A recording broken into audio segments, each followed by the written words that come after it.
Bulletin में सबसे पहले बात करेंगे लव जिहाद की। लव जिहाद मामले से जुड़ी हुई एक बहुत ही बड़ी खबर सामने आ रही है। 3 और छात्राएं पुलिस के संपर्क में है। सूत्रों के हवाले से यह बड़ी खबर आपको बता दी। 3 और बच्चियां जो कि इस लव जिहाद का शिकार हुई, ये बच्चियां फिलहाल पुलिस के संपर्क में है।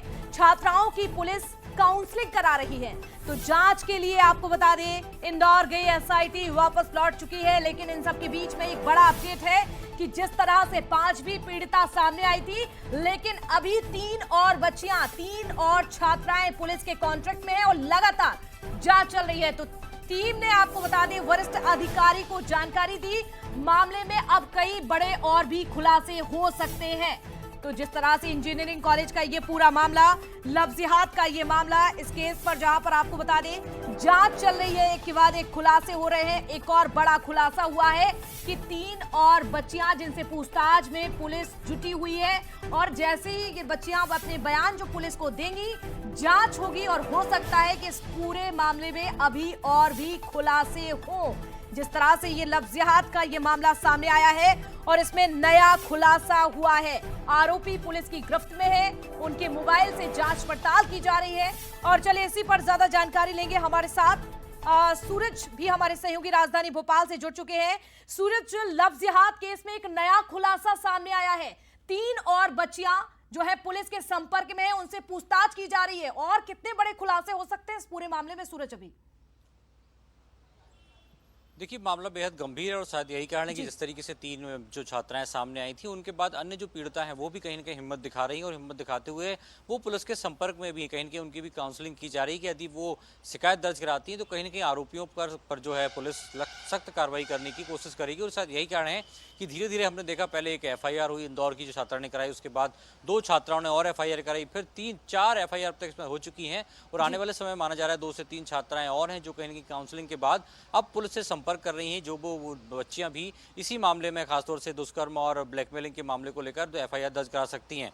और आने वाले समय में माना जा रहा है कि इससे और भी कई जो बड़ी खुलासे हैं वो हो सकते हैं, क्योंकि और भी छात्राएं धीरे धीरे हिम्मत करके पुलिस के पास पहुंच रही हैं। क्योंकि जिस तरीके से कार्रवाई हुई उसके बाद कहीं ना कहीं उन्हें भी विश्वास हुआ है कि जो अन्याय उनके साथ हुआ है उस पर कहीं ना कहीं सख्त कार्रवाई दोषियों पर होगी और उन्हें न्याय मिलेगा। शायद यही कारण है कि पुलिस लगातार जांच कर रही है। इंदौर की टीम, जो SIT की टीम है, उनसे 2 से 3 छात्राएं और संपर्क में, और माना जा रहा है कि इस मामले में और भी FIR आने वाले समय में हो सकती है। बिल्कुल, यानी कि इंतजार करना होगा। छात्राएं जिस तरह से ये जो बयान दे रही है उसके आधार पर ये जांच बढ़ रही है, और सूरज हो सकता है कि अभी और भी खुलासे। और सबसे बड़ी बात ये है कि जो छात्राएं, जो बच्चियां इसका शिकार हुई हैं, अब वो भी सामने आ रही हैं, अपनी हिम्मत दिखा रही हैं और अपनी आप बीती बता रही हैं कि क्या कुछ उनके साथ हुआ। सूरज नजर बनाकर रखेगा, जैसे ही कोई अपडेट मिले आपसे जुड़ेंगे, जानकारी लेंगे। तो देखिए, राजधानी में ये लव जिहाद का मामला चल रहा था और लगातार इस पूरे मामले का खुलासा हो रहा है, जांच चल रही है। लेकिन इन सब के बीच में आपको बता दें, अब ये मुद्दा लोकसभा में भी उठाया जाएगा। लोकसभा में उठेगा लव जिहाद का ये पूरा मामला। सांसद आलोक शर्मा की ओर से ये बड़ा बयान सामने आया है। लोकसभा में उठाएंगे लव जिहाद का मुद्दा, ये कहा है। भोपाल सांसद ने ये जानकारी दी है कि इस पूरे मामले को, इस जिहाद को लोकसभा में उठाएंगे। ऐसे होटल तोड़ दिए जाएंगे जिन होटलों में ये काम चल रहा है, ये खेल चल रहा है, ऐसे होटल को जमींदोज कर दिया जाएगा। आलोक शर्मा की ओर से ये कहा गया, लव जिहाद जिस तरह से जहां जहां चलता है, ये ना केवल क्लब 90s की बात कर रहे हैं आलोक शर्मा, बल्कि ऐसे तमाम होटल, ऐसे तमाम रेस्टोरेंट जहां पर ये गंदा खेल चल रहा है, ऐसे होटल को जमींदोज किया जाएगा।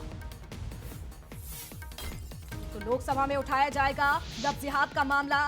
राजधानी में ये गंदा खेल चल रहा था, लड़कियों के साथ आपको बता दें रेप किया जा रहा था। उनसे पहले दोस्ती की जाती है, उन्हें मिलने के लिए बुलाया जाता है, और जब मिलने के लिए ये बच्चियां जाती हैं तो उनके साथ रेप करके, उनके वीडियो बना के उन्हें ब्लैकमेल किया जा रहा था। लेकिन ये मुद्दा अब लोकसभा में भी उठाया जाएगा। ये कोई पॉलिटिकल मुद्दा नहीं है, ये किसी को ऊंचा नीचा दिखाने का मुद्दा नहीं है। चुनाव तो बहुत होते हैं मेजॉरिटी और मिनॉरिटी के, हम लड़ते हैं ना किसी को। कल जो मैंने बात कही है टोपी और दाढ़ी की भी, दाढ़ी तो आजकल सब रख रहे हैं, टोपी भी सब डर रहे हैं। आजकल तो सबको भी दाढ़ी वाला दूल्हा चाहिए। अब ये टोपी और दाढ़ी की भी, इस प्रकार की गुंडागर्दी को भोपाल का बेटा बर्दाश्त नहीं करेगा। लोकसभा में जैसे सत्र चालू होगा उसमें मैं उठाऊंगा। तो सांसद आलोक शर्मा को अभी आप सुन रहे थे, और इस पूरे मामले को लेकर, लव जिहाद के मामले को लेकर क्या कुछ कहा है विधायक रामेश्वर शर्मा ने और मंत्री सारंग ने, ये भी जरा सुनिए।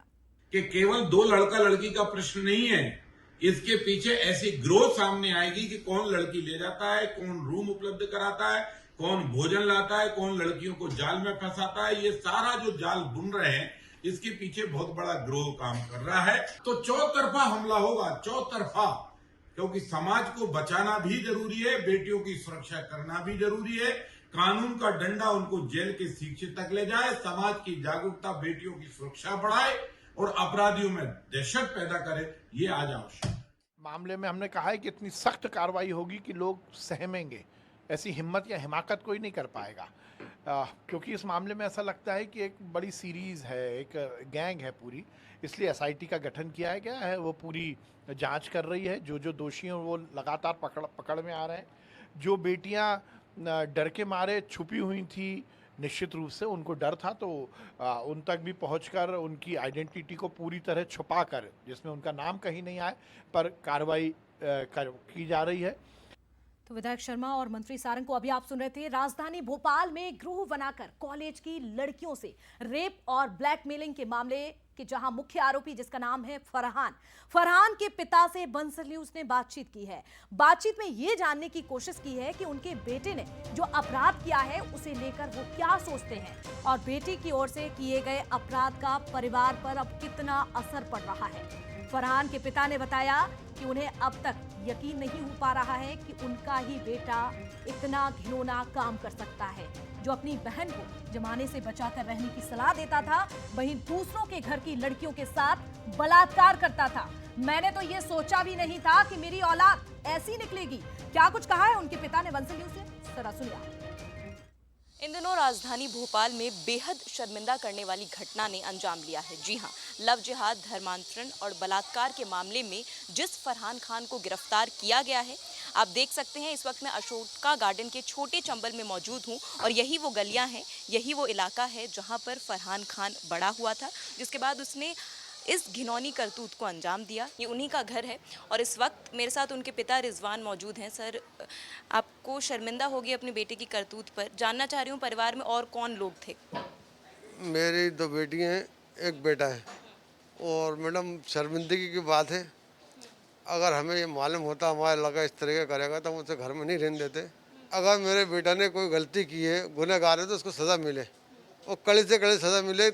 कभी ऐसी कोई आपको अंदेशा हुआ ऐसी किसी हरकत का या कुछ ऐसा उसने करा हो घर पे जिससे आपको लगे कि वो गलत राह पे जा रहा है?